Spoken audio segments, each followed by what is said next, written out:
గుర్తుపెట్టుకోవాలి, మీరందరూ కూడా ఏం తయారయ్యారంటే ఊరికే జీతాలు ఇస్తారా? పని చేయాలి కదా. ప్రతి ఒక్కసారి కేంద్రం రాష్ట్రం డబ్బులు ఇస్తుందా?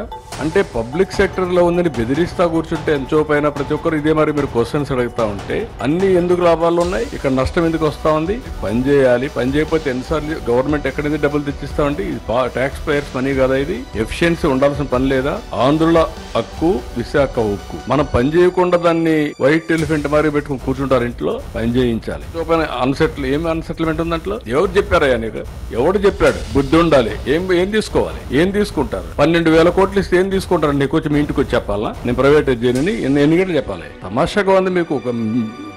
నేను కూడా చూస్తున్నాను కొంతమందిని కావాలని ఏదో కలబెడతానే ఉండాలని విశాఖపట్నం స్టీల్ ప్లాంట్ రిజల్ట్స్ ఎందుకు బెటర్ గా లేవు అంటే కారణం ఐరన్ ఓర్ సేల్ కు క్యాప్టివ్ ఐరన్ ఓర్ మైన్స్ ఉన్నాయి. ఇన్ఫాక్ట్ అది చూస్తే అక్కడ కమెంటరీ చూస్తే extracts from sale annual report 2023-24 చూస్తే ఆ రా మెటీరియల్స్ లో during the financial year 2023-24 total requirement of iron ore was met from captive sources. Companies' captive mines produced 34.34 million tons. అదొకటే కాదు, ఇన్ఫ్యాక్ట్ వీళ్ళు 1.16 million tons ఓపెన్ మార్కెట్లో వాళ్ళ క్యాప్టివ్ మైన్ నుంచి ఉన్న మైన్ అమ్మినారు, ఐరన్ ఓర్ను కూడా అమ్ముకున్నారు. సేల్లో iron ore cost as a percentage of total revenues only 9.8%. అంటే స్ట్రైట్గా మీకు 10% తేడా ఉంది on account of captive iron ore mines Visakhapatnam steel ప్లాంట్కి లేకపోవడం వల్ల.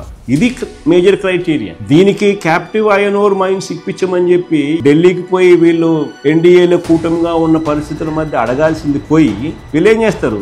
మిట్టల్ అనే ప్రైవేట్ స్టీల్ ప్లాంట్ పెట్టబోతున్నారట, వాళ్లకు క్యాప్టివ్ మైన్స్ ఇవ్వాలని చెప్పి పోతారు.